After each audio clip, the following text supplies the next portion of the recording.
Well, I'm about to embark on a upgrade to my bike. Going to put on new crank arms and chain ring. I can't really keep the other chain or crank arms because the chain ring is welded to it. So I have a cheaper bike. I wanted to go from 3 chain rings to just 1.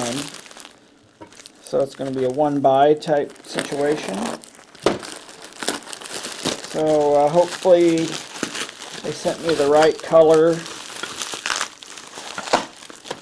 I wanted black, and you can get a bunch of different colors. Okay, so I got these action type crank arms. Cat in the background. 170 millimeter. Pretty standard.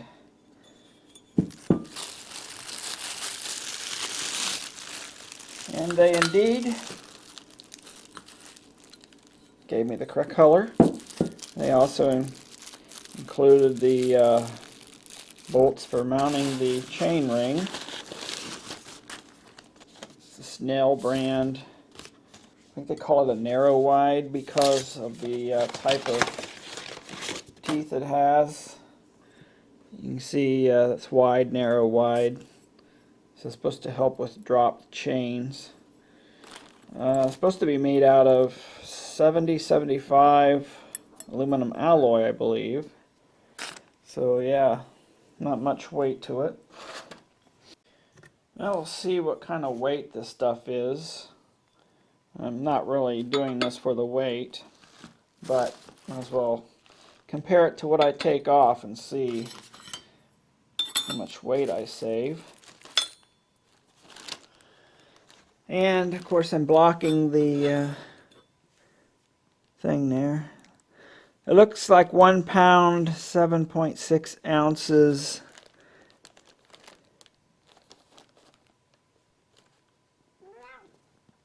$670 grams. I decided to go with a 32 tooth chain ring, and it seems to be true. I'll have to check it out. Make sure it didn't get bent in the mail, but it seems to be true as I lay it on the scale here. It lays flat. Also got these tools. I need to be able to remove the crank arms.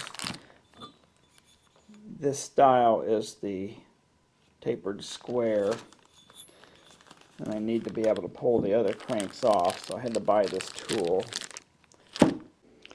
So here's my bike. It's a Raleigh C40 I bought about 20 years ago. Weighs 30 pounds, has the 29-inch wheels. I've done a few upgrades to it. I got a new seat post and seat, and it had steel handlebars, and there's some rust spots showing, so I just bought some aluminum ones. And I took off, some components like the kickstand. Like bike shop stuff, they come with kickstands. Here's the triple ring. I'm going to take this off and hopefully I can get this derailleur off. Okay, so to pull the crank off, I remove the bolt and I take this tool and screw this so that the center piece is not sticking out. Okay, so now it's not proud of the surface here.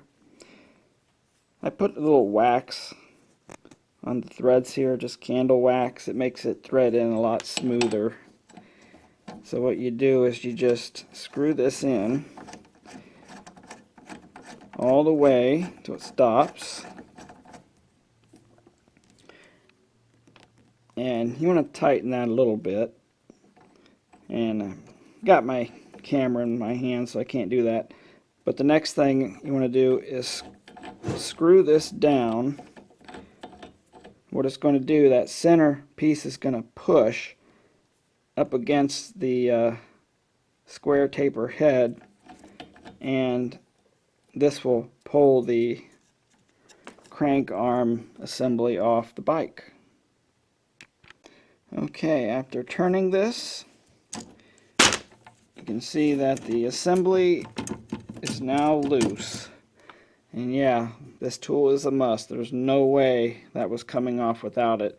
It took a little bit of pressure to get that started. But once I got it going, it turns easy now. So what I have to do now is hopefully get this derailleur off without destroying it. I don't know if I can or not. Wonder if this comes apart. I'll have to look into that.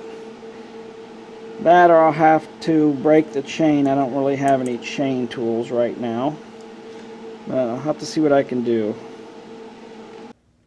Okay, it's all finished. Took it around the block a few times. Took it through the yard. My yard's kind of bumpy. No problems with drop chains. I used to drop chains on rough trails with the other setup. Much better. Very quiet now. I think I'm happy with the 32 tooth chain ring, and if I'm not, I can put something else on there, no big deal. In top gear, I am a little tight there. I need to get some chain tools and take a link or two out. Though I did run this gear on the street and it was quiet.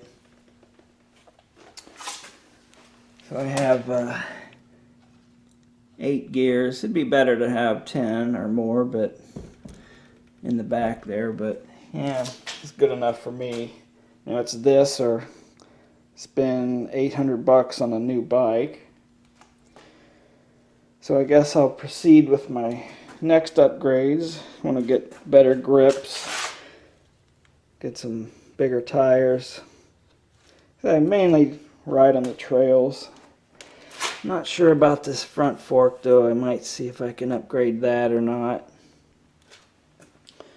And I'll be pretty much done with this bike. As far as the weight savings, here's all the old parts. I don't have the cable on the scale, but I'm not too concerned there. So 1250 grams, and that means